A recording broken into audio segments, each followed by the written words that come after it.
Kalahating milyong pisong halaga ng alahas ng isang pasahero ang nawala sa NAIA Terminal 3. 15 airline at airport personnel ang posibleng nagka-interes daw sa mga alahas. May indikasyon ding isinanla ang mga ito. Nasa frontline ng balitang yan, si Gio Robles.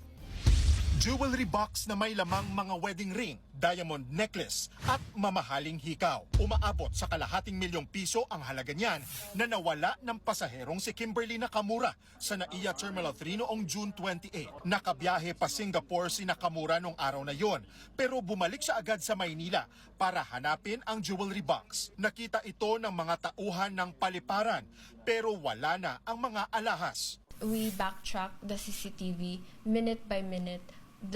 Identified all the personnel who touched and who saw the box, but none of them had the heart to surrender the item to the lost and found.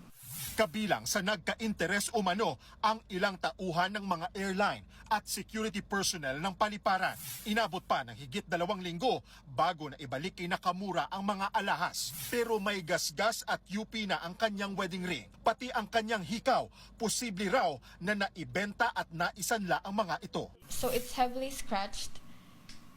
And sabi po ng security guard, hindi niya naman daw po balak isanla, but he wanted to keep it as remembrance. Aminado ang pamunuan ng Manila International Airport Authority na may pagkukulang ang mga sangkot. Nasa 15 staff ang balak sampahan ng administrative case ni Nakamura habang patuloy ang investigasyon ng Airport Police at ng DOTR. Unacceptable yung ganyan. No?